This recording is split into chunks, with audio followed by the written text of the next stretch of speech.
Hello everyone, আজকে আমি অনেক দিন পর আমার ব্লগটা আপলোড দিচ্ছি। অ্যাকচুয়ালি পড়াশোনা নিয়ে অনেক বিজি থাকতে হয়, তাই আমি ব্লগ আপলোড দিতে হয় না। So let's start. আমার খালামণির বার্থডে ছিল, তাই আমরা সবাই রেডি হয়ে বের হয়ে গেলাম খালামণিকে সারপ্রাইজ দিব।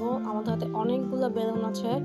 আমাদের প্ল্যান ছিল আমরা বেলুনগুলো দিয়ে সারপ্রাইজ দিব, কিন্তু স্যাডলি আমাদের প্ল্যানটা ফেল হয়, কারণ গেট খুলেছে আমার কাজিন। আমার খালামণি থাকলে হয়তো এটা আরও একটু ফান হতো। আসার পর থেকেই আমার কাজিন, আমার বোন, ওরা সবাই কাজে বিজি, কিন্তু আমি এতটাই লেজি যে আমার কাজ করতে ভালো লাগছিল না, তাই আমি নিজের মতো কিছু ভিডিও করছিলাম। আমি অ্যাকচুয়ালি একটু ঠান্ডা হচ্ছিলাম, কারণ এত গরম ছিল সেই দিন। আমার ভিডিও করা শেষ হয়ে যাওয়ার পর আমি সবগুলো রুমে ঢুকছিলাম, দেখছিলাম সবাই অনেক বিজি ছিল, আর আমি এত লেজি যে আমি কি করব এটাই খুঁজে পাচ্ছিলাম না। তাও আমি একটু দেখানোর জন্য হলেও কাজ করতে বসলাম। অ্যান্ড সাডেনলি কাজের মধ্যে রকি আসলো, ওকে নিয়ে ফান করলাম। একটু কাজ করার পরেই আমার কাজ শেষ হয়ে যায়। এরপর আমি কিছু ফ্লাওয়ার্সের ভিডিও করলাম। ফ্লাওয়ার্সগুলো অনেক সুন্দর ছিল, আমার অনেক ভালো লেগেছে। And here's our birthday girl. খালামণি সবসময় আমাদেরকে হ্যাপি রাখে, সো আমরা ভাবলাম কেন না আজকের দিনে আমরা খালামণিকে একটু খুশি করার ট্রাই করি। সবার মধ্যে ফটোশ্যুট চলছিল। এই যে আমার খালামণি and uncle, they are so cute কাপল।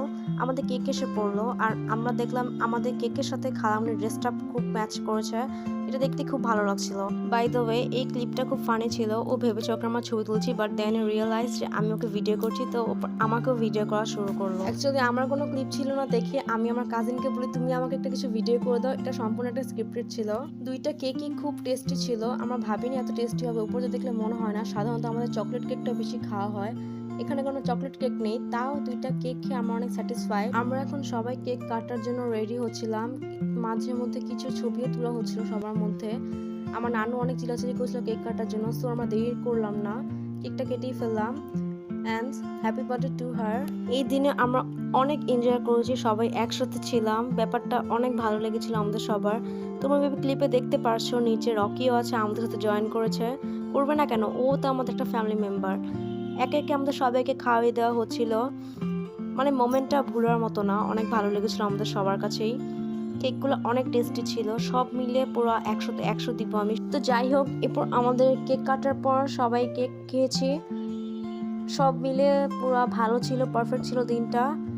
এরপর কেক খাওয়ার পর আমার কাজিনের মাথায় ভূত চাপলো যে আমরা একটু গেম খেলি নাকি। গেম অনেকদিন ধরে খেলা হয় না আমাদের, সো আমরা একটু গেম খেলতে বসে পড়লাম। অ্যান্ড দেন আমাদের কাছে স্পার্ক নিয়ে আনা হলো।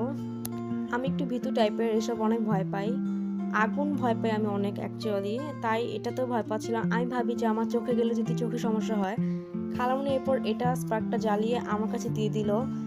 মানে আমার ভয় লাগছিল, কিন্তু আমি ফেসটা অনেক হাসি হাসি রেখেছি যাতে কেউ বুঝতে না পারে, কারণ এখানে ভিডিও হচ্ছিল। তাই আমি অনেক এনজয় করেছি এটা, আবার ভয়ও পেয়েছি। তারপর খালামণি এটা আলিফকে দিল। আলিফ অনেক এনজয় করেছে, আলিফ এসব ভয় পায় না, ও অনেক এক্সপিরিয়েন্স আছে এসব ব্যাপারে।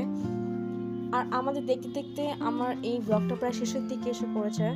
আমার একটা ব্যাড হ্যাবিট আছে, আমি গুড বাই ভিডিও নিতে অলওয়েজ ভুলে যাই, তাই আমি ওইখানে ভিডিওটা করি সবসময়। আই হোপ তোমরা অনেক ভালো থাকবে। আমি ব্লগটা এখানে শেষ করি। আল্লাহ হাফেজ।